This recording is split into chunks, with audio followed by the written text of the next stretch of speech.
अस्सलाम वालेकुम to all viewers. इस एपिसोड में आप देखेंगे बानो चुजैक सिपाहियों से बचकर जंगल में भाग रही होती है। फिर दुमरुल उसे कहता है रुक जाओ, लेकिन वो नहीं रुकती। फिर दुमरुल उस पर तीर चला देता है जो सीधा बानो चुजैक को जाकर लगता है और वो नीचे गिर जाती है, लेकिन वो फिर भी उठकर भागने लगती है। दूसरी तरफ तुर्तकीन के सिपाही दुआन को गिरफ्तार करके ले जा रहे होते हैं और अर्तुगरुल भी चुप कर उन पर नजर रखे हुए होते हैं। उनके जाने के बाद अर्तुगरुल अपने आप से कहते हैं अगर कीमत वसूल ना हुई तो फतह हमारी नहीं होगी और जिसे कीमत चुकानी है वो कैसे खुश हो सकते हैं। दूसरी तरफ बानो चुजैक भागते भागते अपने घोड़े के पास पहुंच जाती है और उस पर सवार होकर वहां से निकल जाती है। दूसरी तरफ अमीर सादुद्दीन अपने मेहमान खाने में मौजूद होता है और वो एक ख़त लिखता है जिसे वो सिपाही को देकर कहता है ये ख़त फ़ौरन जार्जिस्तान के वज़ीर तक पहुंचा दो। इसके बाद वो गुमुश्तकीन से कोरकुत बे की मौत का अफसोस करता है और कहता है अब तुगदिकीन नया सरदार बन चुका है। गुमुश्तकीन कहता है जी हाँ, मेरी बहन आयतुलन कोरकुत बे की अमानत के तौर पर अभी भी तुगदिकीन के खेमे में रहती है। सादुद्दीन कहता है इसका मतलब है जब तुम मार्ग्रेव बनोगे तो तुगदिकीन तुम्हारी तरफ होगा। गुमुश्तकीन कहता है तुगदिकीन वही करेगा जो मैं उसे करने को कहूँगा। सादुद्दीन कहता है लेकिन अगर उसे भी अपने बाबा की तरह हुकूमत हासिल करने की आरज़ू आ गई तो, और अगर इसने तुम्हारे खिलाफ बगावत कर दी तो। गुमुश्तकीन कहता है फिर मैं इसे ऐसे ही छुटकारा हासिल करूँगा जैसे मैंने इसके बाप से किया है और गुंदुगदू मेरी बेटी से शादी करने वाला है, इसलिए वो मेरे खिलाफ कभी नहीं जाएगा। सादुद्दीन कहता है बहुत अच्छे गुमुश्तकीन, तुम एक एक करके मुझसे किए गए सारे वादे पूरे कर रहे हो। अब मेरे पास कबीले के सरदारों से छुपाने के लिए कुछ नहीं बचा है और अब मैं उन्हें बता दूंगा कि मैं तुम्हें मार्ग्रेव बनाना चाहता हूँ। अब तुम जाओ और जाकर आराम करो। फिर गुमुश्तकीन वहाँ से चला जाता है। दूसरी तरफ गोंजागुल अर्तुगरुल बे के कहने पर जड़ी बूटियाँ इकट्ठी करने के लिए काराकेलर के मुकाम पर पहुँच जाती है और सैलजान भी वहाँ आ जाती है। गोंजागुल उसे वहाँ देखकर छुप जाती है और उसका पीछा करने लगती है और सैलजान भी गोंजागुल को देख लेती है। फिर सैलजान एक पेड़ के नीचे खड़े होकर बानो चुजैक का इंतज़ार करती है। कुछ देर बाद बानो चुजैक ज़ख्मी हालात में वहाँ पहुँचती है और गोंजागुल भी ये सब कुछ छुपकर देख रही होती है। फिर सैलजान उसे पकड़कर नीचे उतारती है। बानो कहती है मेरी मदद करो, मेरे कंधे से एक ही बार में तीर निकाल दो। इसके बाद सैलजान तीर निकालती है और उसके ज़ख्म पर अपना रुमाल रख देती है। फिर बानो आहिस्ता से सैलजान से पूछती है क्या गोंजागुल आ गई है। सैलजान कहती है हाँ आ गई है। फिर बानो चुजैक ऊंची आवाज़ से कहती है इस बार आयतुलन अपने जुर्मों से बचकर नहीं जा सकती।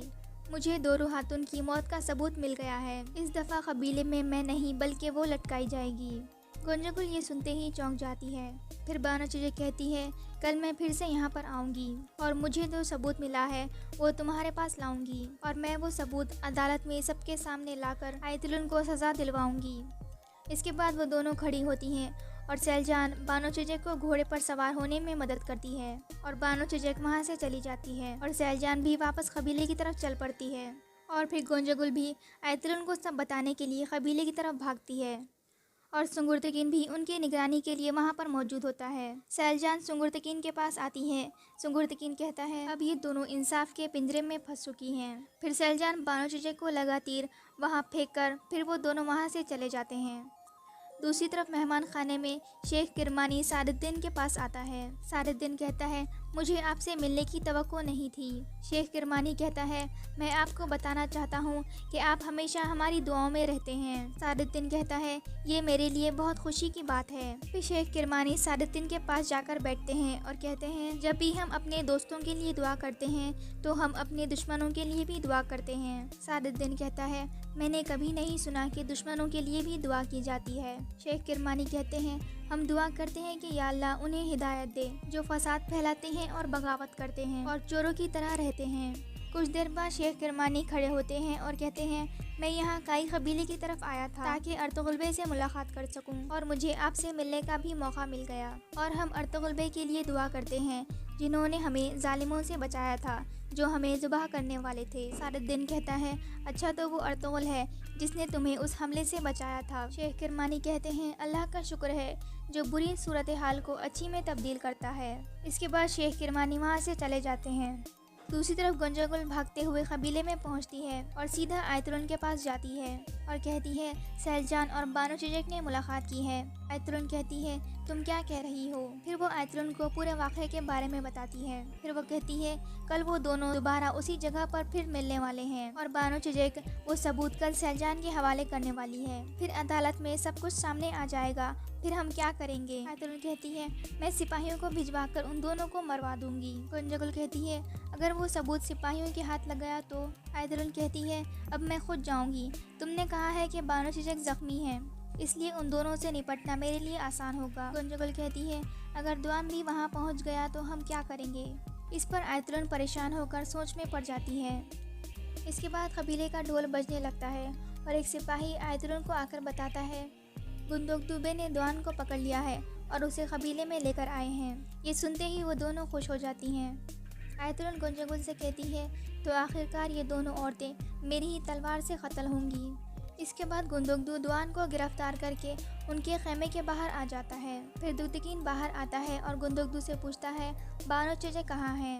गुंदोगदू कहता है हम उसे नहीं पकड़ सके, लेकिन हमारे बाकी सिपाही अभी भी उसकी तलाश में हैं। फिर दुगदुकीन दुआन का गिरबान पकड़ता है और उसे कहता है तुमने बानो चेचक को क्यों अगवा किया, क्या तुमने ये अर्तुगरुल के कहने पर किया था। दुआन कहता है मैंने जो भी किया था सिर्फ बानो चेचक के लिए किया था। फिर वो कहता है अगर मुझे पता होता कि बानो चेचक एक कातिल है तो मैं उसे खुद आपके हवाले कर देता। इतने में दुमरुल वहाँ पहुँचता है और उन्हें बताता है हमने बानो चेचक को ढूंढ लिया, लेकिन वो भागने में कामयाब हो गई, मगर मैंने उसे तीर से जख्मी कर दिया। मुझे यकीन है कि वो ज़्यादा दूर नहीं गई होगी। ये सुनकर दुआन गुस्से से चीखने लगता है। दुगदुकीन कहता है इसके पीछे मजीद सिपाही भेजो, वापस मत आना जब तक उसकी लाश ना मिल जाए। फिर दुआन चिल्लाकर कहता है तुम लोग किस तरह के बेहिस इंसान हो, मैं कहता हूँ वो बेगुनाह है। दुगदुकीन कहता है दुआन अल्प ने अपने जुर्म का एतराफ़ कर लिया है और अब हैमातुन ही इसे सज़ा देंगी, क्योंकि उन्होंने मुझसे वादा किया था, तो इसका एहतराम करना हमारा फ़र्ज़ है। फिर वो गुंदोगदू से कहता है लेकिन भाई इसे पिंजरे वाले खेमे में लेकर मत जाना, इसको यहीं कहीं बांध दें और दुर्गा के सिपाहियों को इसकी हिफाजत में खड़ा कर दें। मैं अमीर सादुद्दीन की दावत से वापस आकर हैमाना का इंसाफ देखना चाहूँगा। ये कहकर दुगदुकीन खेमे के अंदर चला जाता है। फिर गुंदोगदू सिपाहियों से कहता है वहाँ ले जाकर इसे बांध दो। इसके बाद सिपाही दुआन को एक पोल के साथ बांध देते हैं। कुछ देर बाद अर्तुगरुल भी अपने घोड़े पर वहाँ आते हैं और कुछ देर वो वहीं खड़े होकर देखते हैं और फिर वापस चले जाते हैं। इसके बाद अर्तुगरुल हैमातुन के खेमे में जाते हैं और सैलजान से पूछते हैं क्या सूरत हाल है। सैलजान कहती है गुंजगुल को हमारी बातों पर यकीन आ गया है। दुगदुकीन कहता है वो बहुत जल्दी भाग गई थी, यकीनन वो बहुत डर गई होगी। ये तो वाज़ेह है कि उसे हमारी बातों पर यकीन आ गया है, लेकिन एक और मसला हो गया है। जब बानो चेचक वहाँ पहुँची तो वो ज़ख्मी हालत में थी, मैंने उसके कंधे से तीर निकाला है। फिर हैमातुन कहती हैं आज रात अमीर सादुद्दीन ने तमाम कबीले के सरदारों को मेहमान खाने में दावत दी है। दुगदुकीन कहता है अब बानो चेचक ज़ख्मी है और आज रात दुगदुकीन भी दावत में आएगा, हमें तो पता भी नहीं है कि क्या तवक्को रखें। फिर वो अर्तुगरुल से कहता है भाई काफ़ी गड़बड़ हो गई है। अर्तुगरुल कहते हैं इन्होंने कोरकुतबे को मारा है। इसके फ़ौरन बाद सादुद्दीन कोबेक ने वक्त ज़ाया किए बगैर अपना काम दिखा दिया। फिर वहाँ गुंदोगदू आता है और अर्तुगरुल से कहता है दुआन पकड़ा गया है और बानो चेचक को तीर लगा है। बोलो भाई अब तुम इस अंधे कुएं में कितने लोगों को ढकेलोगे जिसे तुमने खोदा है। अर्तुगरुल कहते हैं भाई आप अपनी आंखें कब खोलोगे और हकीकत देखोगे। फिर गुंदोगदू कहता है बहुत हो गया अर्तुगरुल, मैं तुम्हारे फुतूल कामों से तंग आ चुका हूँ। फिर हैमातुन गुस्से से खड़ी होती हैं और कहती हैं बहुत हो गया, तुम दोनों भाई कब इकट्ठे मोहब्बत से काम करोगे। अब मैं तुम दोनों को एक जिम्मेदारी दे रही हूँ। मैं चाहती हूँ कि तुम दोनों मेरी जगह अमीर सादुद्दीन की दावत पर जाओ, क्योंकि अमीर सादुद्दीन एक अहम मामले पर बात करना चाहता है। गुंदोगदू कहता है क्या आपको अर्तुगरुल के अमीर सादुद्दीन के ख्यालात के बारे में पता है, आप इसे ये इख्तियार कैसे दे सकती हैं। हैमातुन कहती हैं अगर वो तुमसे कुछ पूछते हैं तो तुम दोनों उनकी किसी भी बात पर हाँ नहीं कहोगे और उनके फैसले के खिलाफ जाओगे, और तुम दोनों का एक ही फैसला होना चाहिए। अब जाओ। फिर गुंदोगदू वहाँ से बाहर निकल जाता है। फिर अर्तुगरुल कहते हैं बानो चेचक एक बहादुर लड़की है और वो वक्त पर काराकेलर पहुँच जाएगी। हमें किसी भी हाल में हिम्मत नहीं हारनी है, हर कोई जानता है कि उसे क्या करना है। दूसरी तरफ तुर्दकीन अपने एक सिपाही से दुआन को पिटवा रहा होता है और उससे पूछता है बानो चेचक कहाँ है। इसी दौरान गुंदुकदू वहाँ आता है और तुर्दकीन से कहता है मैं दुआन को अच्छी तरह जानता हूँ, तुम जो चाहे कर लो, लेकिन ये कुछ नहीं बोलेगा। फिर तुर्दकीन अपने सिपाही को रोक देता है और कहता है आज के लिए इतना काफ़ी है। फिर अर्तुगरुल भी वहाँ आ जाते हैं और तुर्दकीन से कहते हैं एक सिपाही को बांध कर पीटना एक सरदार के लिए कब से एक बाइज्जत रवैया है। तुर्दकीन कहता है जब से आपने हमें सिखाया है कि सरदार कैसे बना जाता है। अर्तुगरुल कहते हैं जब तक हकीकत सामने नहीं आ जाती तुम मेरे सिपाही को हाथ नहीं लगा सकते। फिर गुंदुकदू के बीच आता है और कहता है तुम दोनों अपने गुस्से को काबू में रखो, कम से कम जब तक हम अमीर सादतिन के दावत से वापस नहीं आ जाते। तुर्दकीन पूछता है क्या हायमाना मेहमान खाने नहीं आ रही। गुंदुकदू कहता है नहीं, उन्होंने ये काम हमें सौंप दिया है, हम दोनों आ रहे हैं। तुर्दकीन कहता है अर्तुगरुल क्या अब आपका नया रूप सामने आएगा। हमारा कबीला काफ़ी नहीं था कि आप दूसरे कबीले के सरदारों का सुकून भी ख़राब करने चले हैं। इस पर अर्तुगरुल मुस्कुराते हैं और कहते हैं हकीकत जानने के लिए अगर मुझे पूरी दुनिया का सुकून भी लेना पड़ जाए तो मैं ले लूँगा। फिर तुर्दकीन वहाँ से चला जाता है। दूसरी तरफ बानो चेचक जख्मी हालत में एक जगह पर अपना घोड़ा रोक लेती है। फिर वो एक पेड़ के नीचे पानी पीने के लिए बैठती है और कुछ देर बाद बेहोश हो जाती है। दूसरी तरफ शाम को मेहमान खाने में दावत शुरू हो जाती है और सारे कबीले के सरदार भी वहाँ आए होते हैं। कुछ देर बाद तुर्दकीन, गुंदुकदू और अर्तुगरुल वहाँ पहुँचते हैं और उन लोगों के साथ बैठ जाते हैं। फिर गुंदुकदू तुर्दकीन से आहिस्ता से पूछता है यकीनन कोई अहम मामला है, क्या गुमुस्तकीन बे ने तुम्हें कुछ बताया है। तुर्दकीन कहता है सादतिन हमसे कुछ अहम मामले पर बातचीत करना चाहते हैं, मुझे बस यही पता है। कुछ देर बाद सादतिन और गुमुस्तकीन भी वहाँ पहुँचते हैं।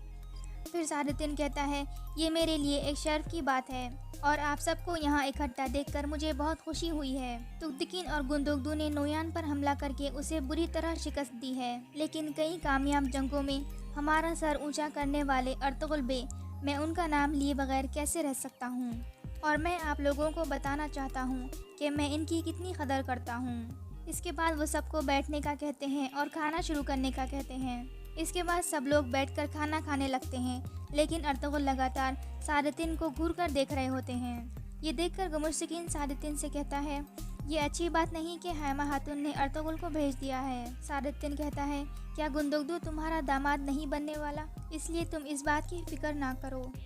दूसरी तरफ कबीले में बामसी और तुर्गुत हायमा खातून के पास आते हैं और कहते हैं हम दुआन के बारे में बहुत परेशान हैं। दुआन बानो चेचक के जख्मी होने का सुनकर बहुत परेशान हैं। हम उसे सिर्फ बताना चाहते हैं कि बानो चेचक ठीक है, लेकिन दुदुर्गा के सिपाही हमें उसके करीब नहीं जाने दे रहे।